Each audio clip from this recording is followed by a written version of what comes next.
Hello, everyone, and welcome to Manufacturing Mavericks, a YouTube series where we talk with product specialists about specific types of equipment that are available to job shops and manufacturers, dive deep and get into the detail about the equipment to see if it'd be a fit for your shop. Today, joining me is EDM Applications Engineer for MC Machinery, Adam Wysuph. Adam, thanks so much for being on Manufacturing Mavericks. We are excited to have you on to talk about sinker EDMs. So why don't you give us an introduction of who you are, what you do, a little bit about MC Machinery, and then we'll dive right in.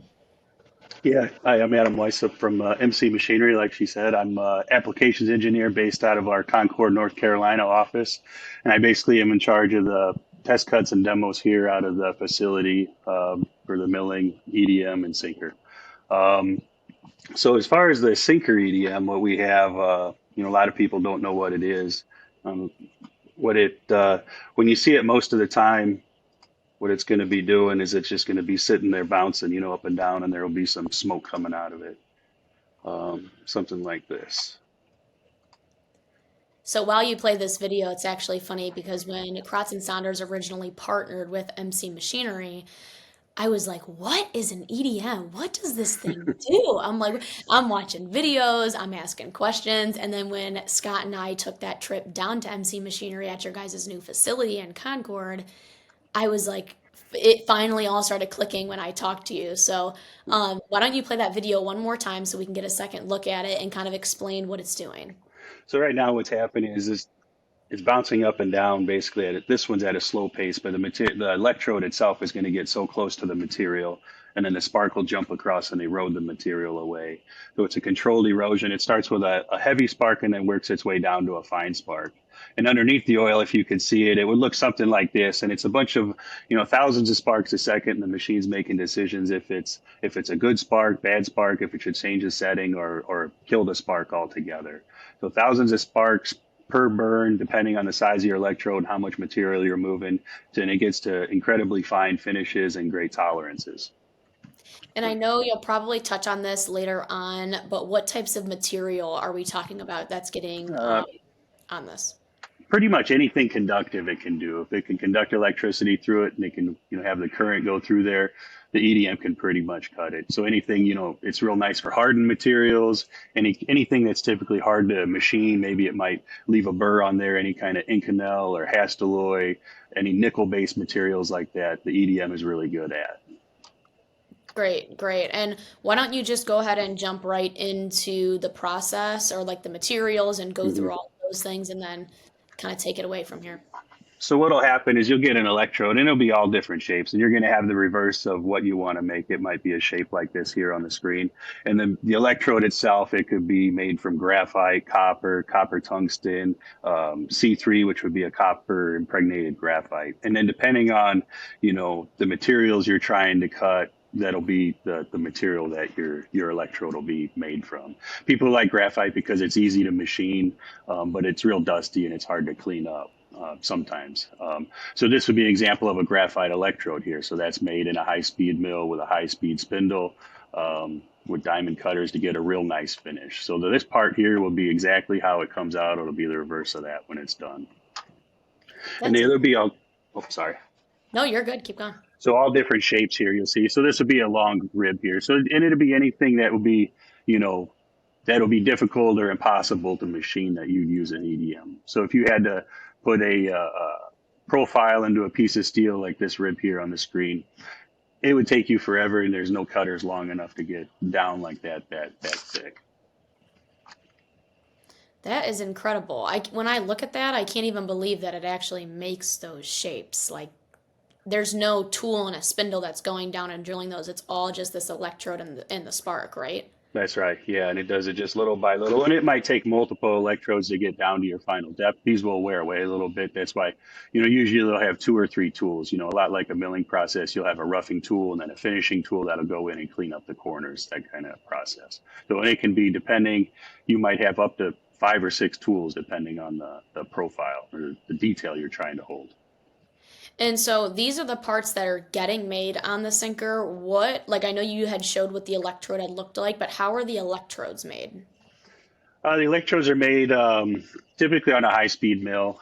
We have a graphite machine that I'll show you a little bit later, and um, they can be made a couple different ways. If people make copper electrodes, they can use them on a wire machine. They can machine them. It just depends on the profile or the shape that you're making is how you're going to manufacture them. Okay, makes sense. And what do we have up on the screen now here? So this would be an example of putting multiple electrodes on one part. So one of the things that people have, they say about EDM is it's too slow, and it's not, I can't take that amount of time to make one part. So what we like to show people is like this will be a 3 by 3 inch electrode, and we can put, in this case, it's up to 49 individual electrodes on that part. So now we can get 49 parts with each burn, and now we get our cycle time down to 23 minutes and about a half a minute per part. So when people say the EDM is slow, it's just maybe they're not thinking about it the right way, or they don't have the right, insight to maybe a little bit different thinking of how you design your electrodes. And it's always, advantageous to try to do more than one part at once. A lot of times what you'll find is you can do 5 parts like this in the same time that you could do 25 parts. Just a little bit more machining, but the time in the machine will be a lot less.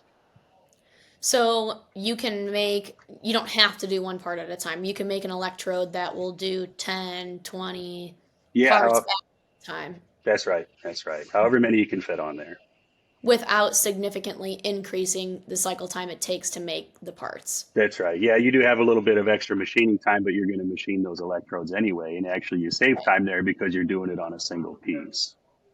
That makes sense. That makes sense. So what types of, why don't, before we jump into the different types of solutions and Mhm. applications that would be good for the Syncer EDM, can you go into the different industries that you guys commonly see using EDM? And I also think it's interesting to ask the question on where do you personally think Syncer EDMs would fit best in the industry, even if it's not a commonly sold to industry currently? Mhm. So a lot of what we've been seeing, it would be kind of like, this would be an example of aerospace part where we're seeing, a lot of these vane burning, where it'd be a multi-axis burn. So it's difficult electrodes to manufacture. So, and then a lot of times these will be ground electrodes and mount into some kind of mounting system. And then you can do a multi-axis burn. It will be a lot of times we'll be burning X, Y, and the C axis, and then that table in there will, turn for each individual part like that too. So we get a lot of different parts like that now that and these are shapes that just can't be made any other way. And these can be, aircraft parts or aerospace parts that do these complicated, shapes where the air has to go through. Um, and the nice thing about this is you can automate all this, and it can be real repeatable.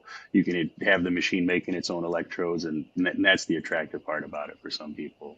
So the aerospace is a big one that we see coming up, and then the next thing would be like a medical solution. So, down where anytime like stainless tubes, anything like that, they're real sensitive about having burrs on the inside of there. EDM's a great place for that, and it's another place where you gang up multiple parts at the same time, and then make a big electrode and that sort of thing to do multiple parts at the same time.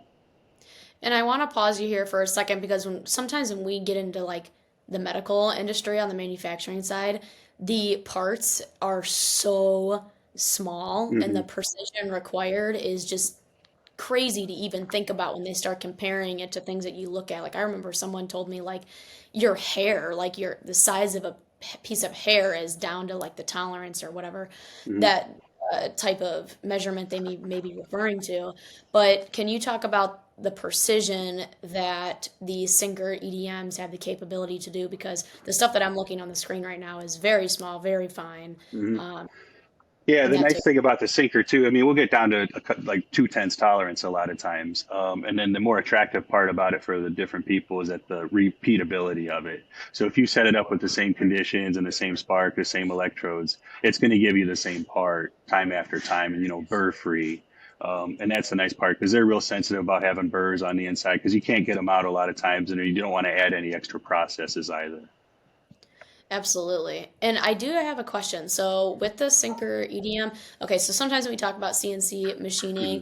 machining, there's maybe gauging, there's some type of, there's quality on the side that they know if the machine is off a little bit or they need to adjust a program. For the Syncer, is that kind of the same? But like what you just said, it's almost like you said it, it's the same electrode and you know it's going to be what it's going to be.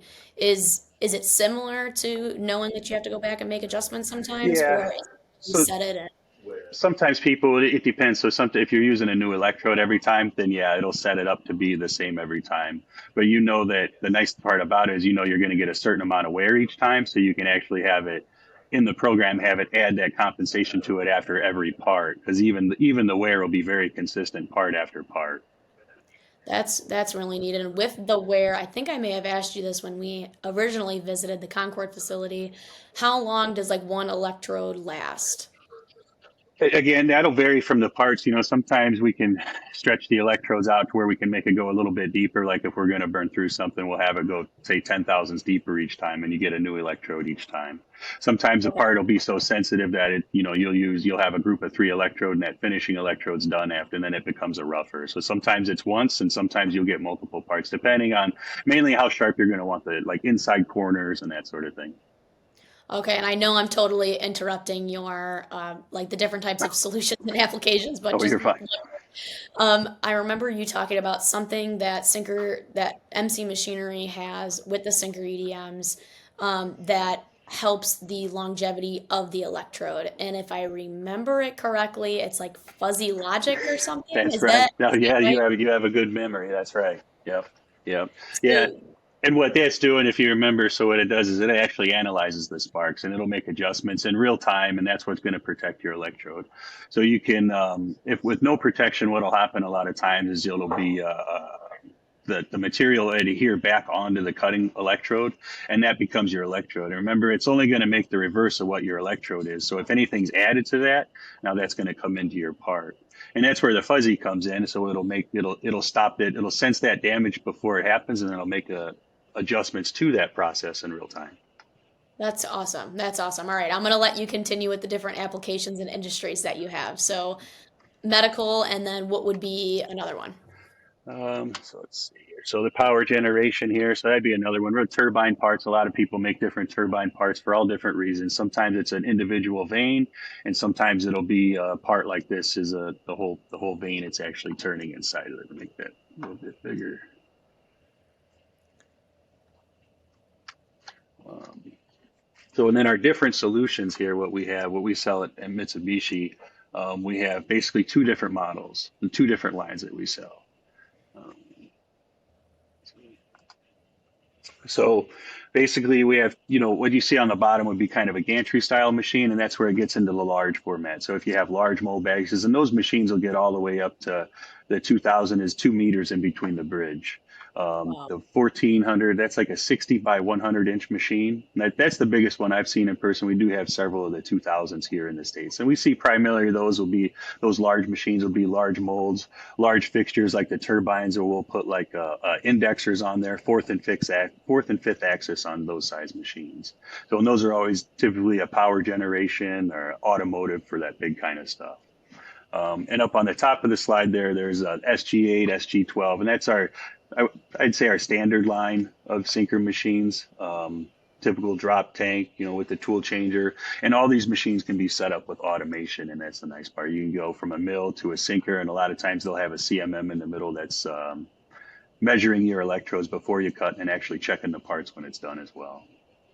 Yeah, so like a fully automated process. That's awesome. That's right. So one thing I know that you had mentioned at the beginning, kind of when we started, was a lot of times you guys are machining graphite, Mhm. and I know that that can get a little bit dusty. Do you guys have solutions to that? Do you guys offer different types of mist collectors? What do you guys recommend in terms of trying to keep it as clean as possible during that process? Um, so in our uh, mills. So what we do is we'll sell um, 2 different styles. So we have our OPS Ingersoll line and our Roku line. Either one is going to come with a dust collector. So inside of the machine, as it's cutting the graphite, it'll end up, it's blowing that air around inside of there, and it'll end up inside that silver can there.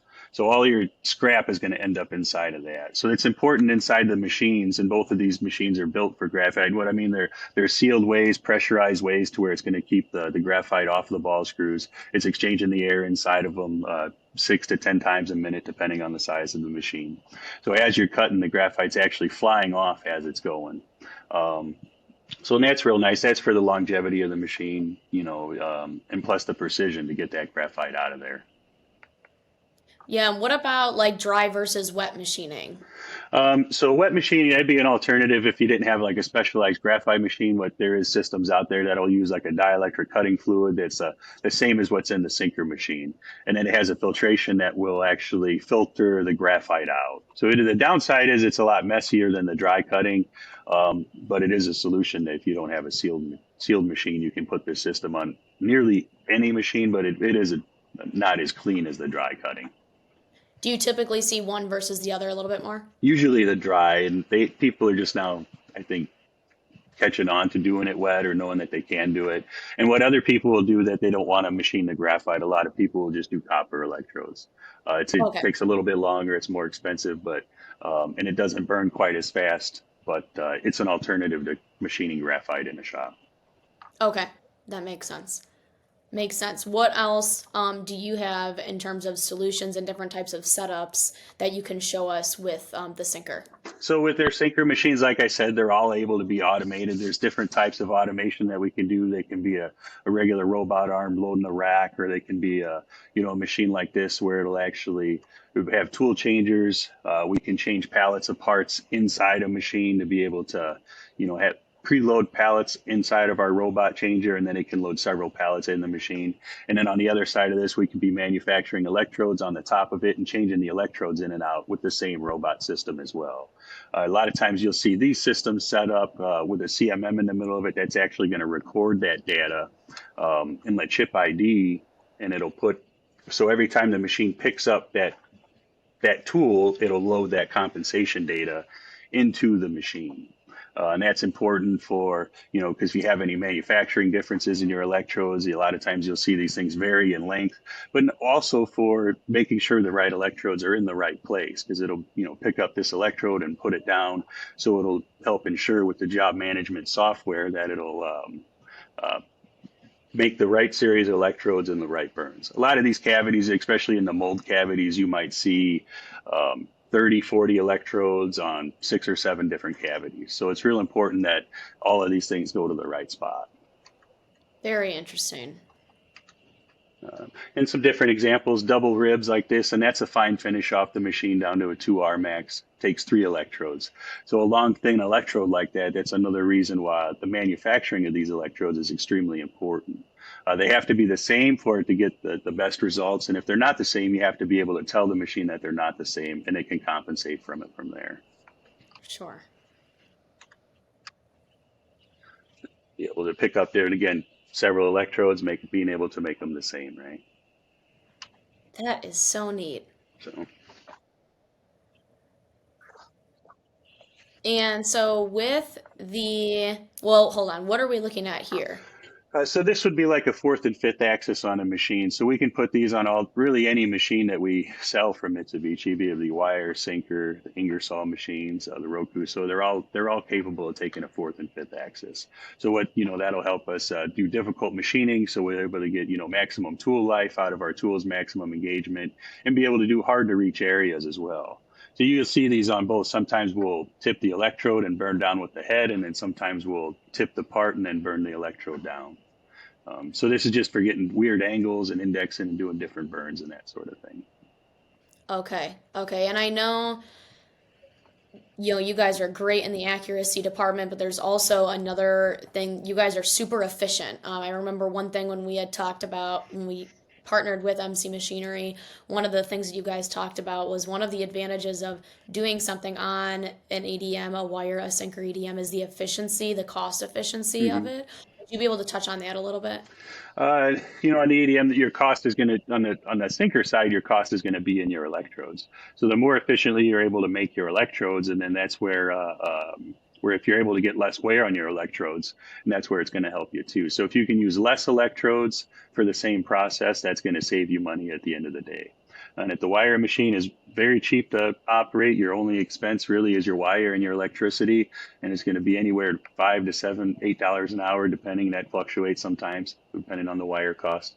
Um, but that's going to be, and it's a constant thing. So on the sinker side, your main cost is the electrode, and that's where people look at trying to do the same job with less electrodes. So that's where the fuzzy logic and the AI on the machine comes in handy in trying to preserve those electrodes and make them last longer. And in a lot of cases, get more than one part per electrode. Sure, sure. Now, is there anything else that you have that you want to share with us? This has been really super informational. I think we covered a whole bunch of stuff here. We went through the automation, the machine and everything, and anything else you can think of? I think we covered it. I think the only thing that our listeners will need to know is how to get in contact with you and how they should reach MC Machinery if they have any questions about the equipment or would like some more information. So you can call into our phone number. It'll be 630-5920, and they'll get you in touch with whoever you need to, whatever you're looking at, no matter what product we sell. You can also look at our website, mcmachinery.com, and that'll have links on there as well to get through all our dealer network and get you a call back if you need to, or different contacts on there. Awesome. And I just remembered one more thing I do want to touch on. As you were talking about the support and somebody getting in touch, you Mhm. guys do have top-notch service and application support for your customers. Would you be able to talk about the access to support and quick support that MC Machinery customers get? Yeah, so that's mainly what we pride ourselves on is our customer service and support. We like to, get all our solutions solved or all our customers' problems solved, in a timely manner. So when somebody calls in, you go to a call center and the call gets funneled to the correct people, so the right specialist will call you back. And so we try to get a call back, 15 minutes is our target from the time you call in to get the correct staff calling you back to help you provide the solutions. We have all our parts shipping out of Chicago and a bunch of areas out of the country. We have application support all over the country to help people out. And we like to go out and help people find solutions and work through the problems with them. We never stop servicing any of our machines. We have support there. As long as you own our machine, you're able to call us. No, almost any time of day, you can log a call through our website, and somebody will get to you, at our earliest convenience. So the support, we pride ourselves on that.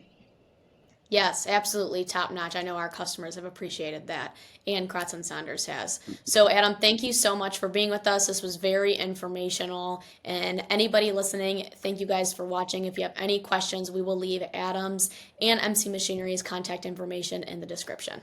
Thank you. Yep, absolutely. Thanks, everyone, and we'll see you next time.